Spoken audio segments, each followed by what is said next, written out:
Hello everyone, my name is Kartiki Shantaram Khata from Sanjeevani College of Engineering, Kopargaon. Currently I am pursuing my BTech in Electrical Engineering.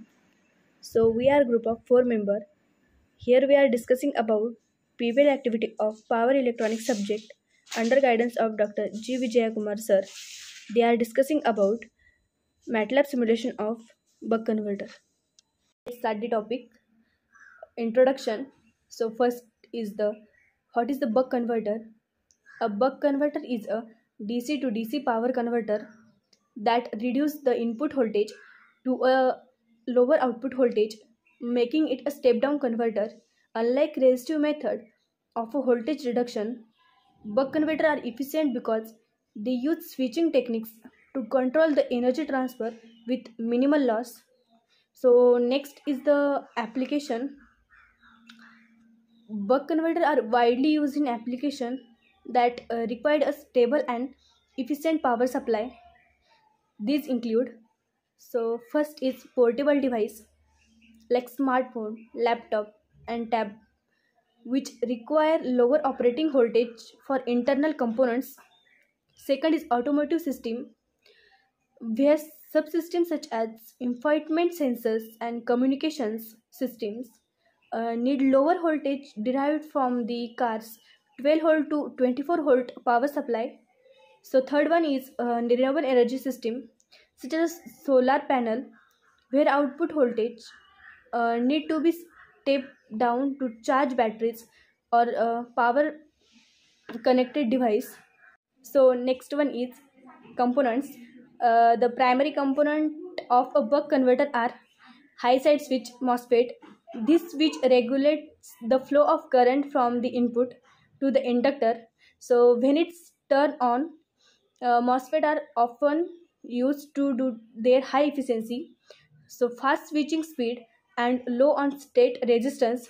Second one is the side switch. This switch complete the circuit when the high side switch is off, allowing current to continue the flowing through the inductor. So third one is inductor. The inductor stores the energy in the form of magnetic field. During the high side switch is on state and release. So it when the switch is off, smoothing out the voltage and current. So fourth one is the capacitor. The capacitor is placed at the output to filter the ripple in the voltage and ensure a smooth, stable output to the load. So next one is energy storage. During the on time of the high side switch, the inductor absorbs the energy as the current flow through it. This energy is stored in the magnetic field. The amount of energy stored depends on the duty to cycle, so and the input voltage. Inductor are crucial because they smooth current, preventing the sudden spike or drops. So next is the energy transfer. After the high side switch turn off, the inductor releases the stored energy. This energy is transferred to the output, where it is charged the output capacitor and the power load. The inductor and capacitor together the help in stabilizing so the output voltage by ensuring a continuous supply of energy so during both the on and off state of the switch. So next one is low side switch. When the high side switch turn off, the inductor magnetic field begin to collapse. So to prevent a sudden drop in a current, the low side switch allow the current to continuous flowing. So in modern design, diode are often replaced with a low side MOSFET, which are more efficient since they reduce the power loss. So associate with the diode's forward voltage drop. So next one is a output regulation. So a closed loop control system is used to regulate the output voltage system. So this system consists of a feedback mechanism that monitors the output voltage and compares it with a reference voltage. and a deviation from the desired voltage is corrected by adjusting the duty cycle so of the side switch. So by increasing or decreasing the duty cycle, the average output voltage can be finally controlled. So these make the buck converter highly adaptive to change in uh, input voltage or load, so ensuring a stable and regulated output. So next one is a circuit diagram of a buck converter. Buck converter is a type of DC-DC converter that step down the voltage from a higher level to a lower level, efficiently converting power with a minimal losses. The circuit diagram of a buck converter typically consists of the following components. So first one is the input voltage source. This is a higher DC voltage that you want to step down. Second one is a switch. A transistor or a MOSFET is commonly used as a switch. This switch alternates between on and on close or on and off open state to regulate the output voltage.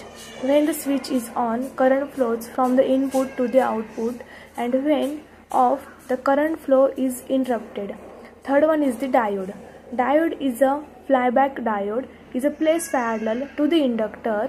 When the switch turns off, this diode provides a path for the current to continue flowing through the inductor and the load. Inductor, this is the storage energy when the switch is on and release it when switch is off. The inductor helps smooth out the current, preventing large current spikes at the output. Last one is the capacitor. Capacitor is placed across the output to smooth out the voltage ripple and ensure a stable output voltage, and it acts as an energy reservoir, providing charge to the load during the switching transition. And the last one is the load. This represents the device or a system that required a lower voltage. It is connected to the output of the buck converter. There one is a working principle of the buck converter. During the on state, that is the switch closed. When the switch is closed, current flows from the input source through the inductor and the load while energy is stored in the inductor. During the off state, that is the switch open. When the switch is open, the inductor opposes the sudden change in current, maintaining the current flow through the load by discharging it stored via with the flyback diode. And the explanation of a block diagram of a buck converter. So first one is the input voltage block.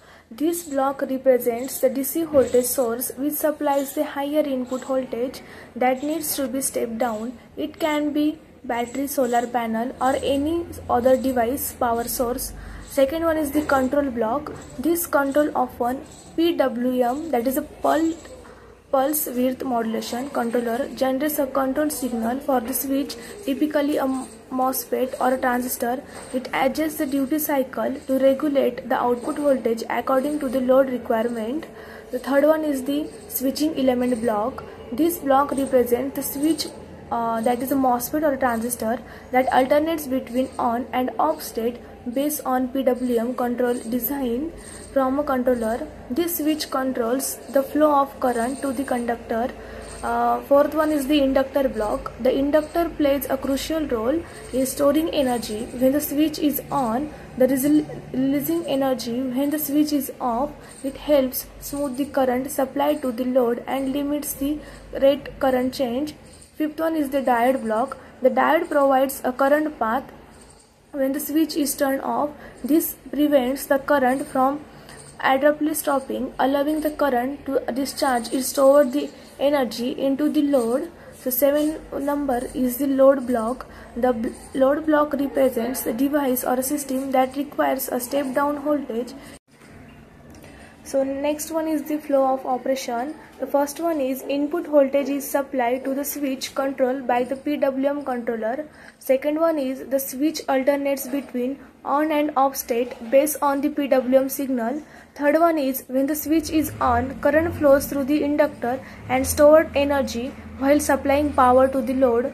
Fourth one is when the switch is off, That inductor continues supplying current to the load via the diode maintaining continuous current flow.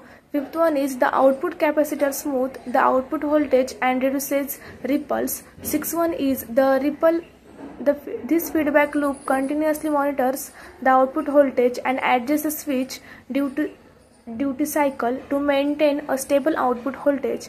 The block diagram provides a high-level overview of how much component works together to step down the voltage efficiently in a buck converter. Here we are using Simulink, in which we are creating a blank model. Then go to the library browser. In the library browser, we are taking the first component, which is a power GUI, which gives a continuous supply for the circuit which we are here making. Then we are taking series RLC branch.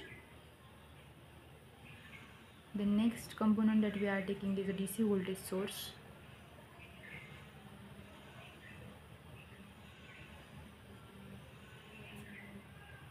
Then next is for the voltage measurement. We are taking voltage measurements component.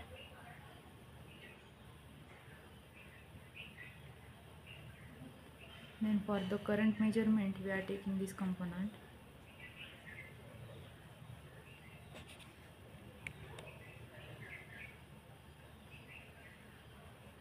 Then pulse generator to generate the rectangular waveforms, rectangular pulse.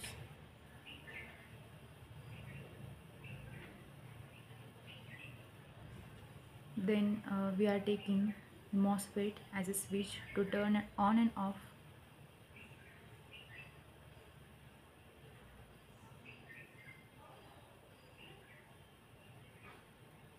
Then we are using here freewheeling diode.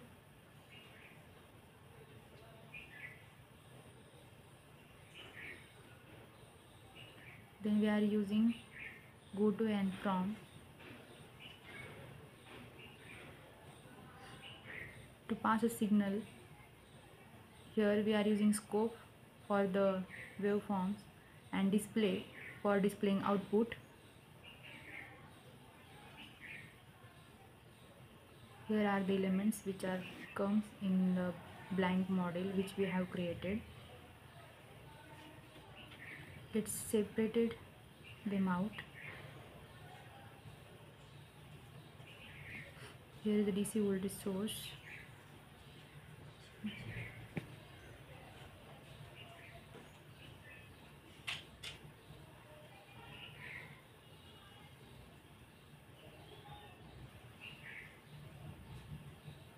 Here is a MOSFET. We are arranging them to form a circuit in a proper way.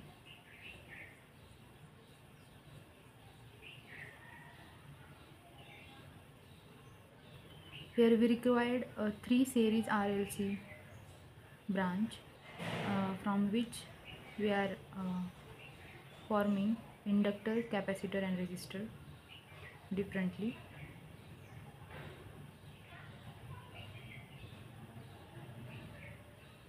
Here we are arranging the scopes and display.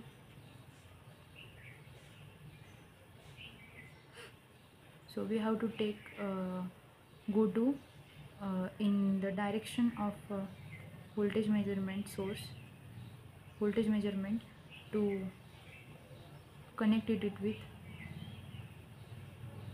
Here we are connecting one terminal of voltage measurement to the MOSFET,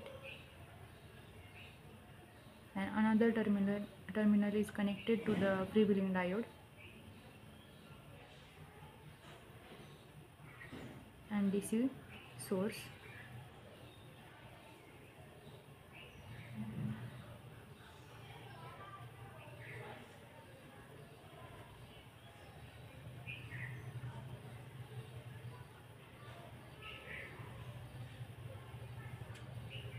Here we only required one source, which is inductor, so we are cutting down other sources. Here only we required capacitor, and here we require a resistor.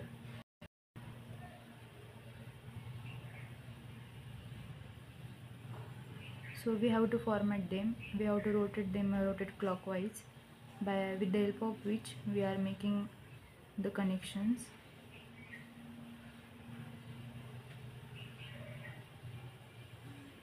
We are adjusting it in a proper way.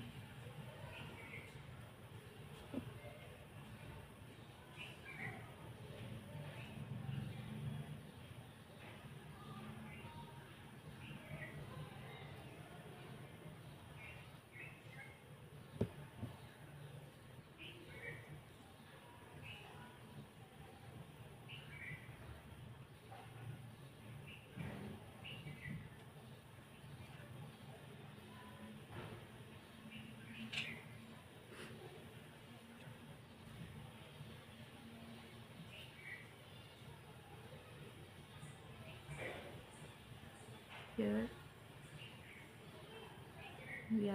we have done with the connections.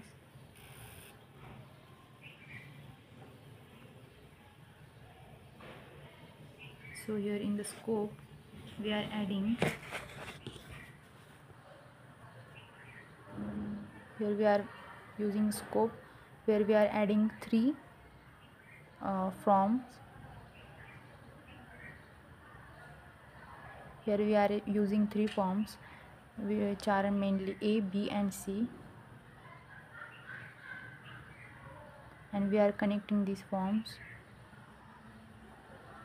to the scope.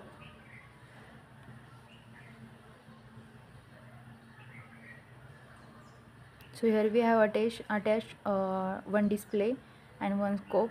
Display is for the output in a value which we get, and a scope for the graph waveform for the graph.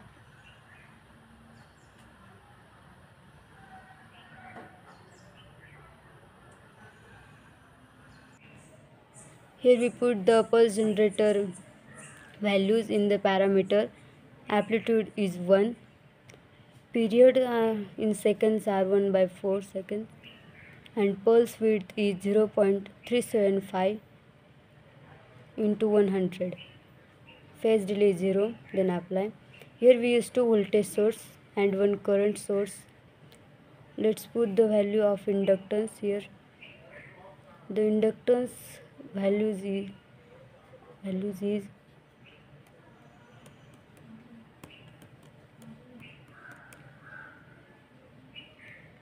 97.5 farad. Apply. Let's put the value of capacitance, which is 1 microfarad. Apply. Then put the value of resistor in the parameter.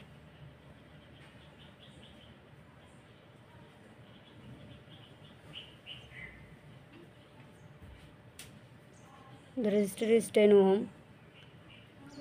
Here we use the display unit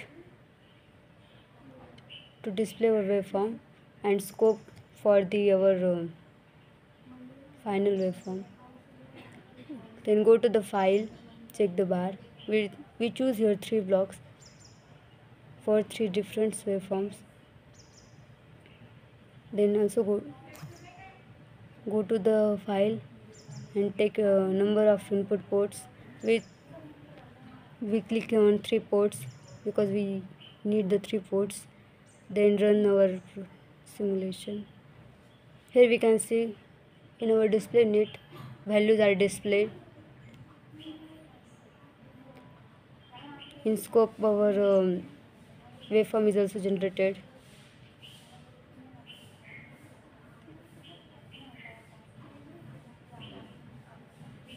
You can see here.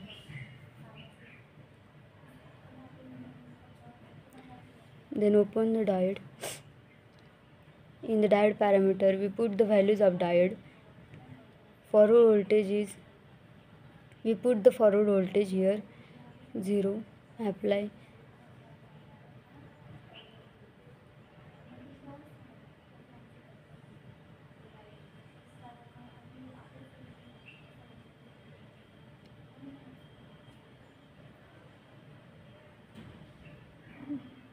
Here you can see the values of the inductance capacitors we can put. it is a display in display box.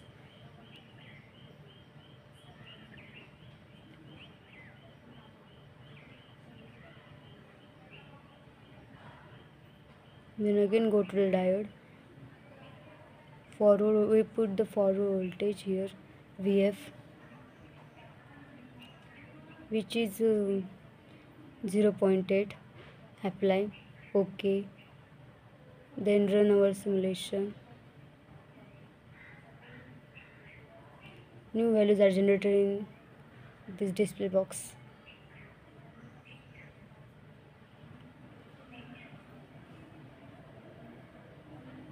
Then go to the scope. Here you can see the simulation. Here our values are displayed.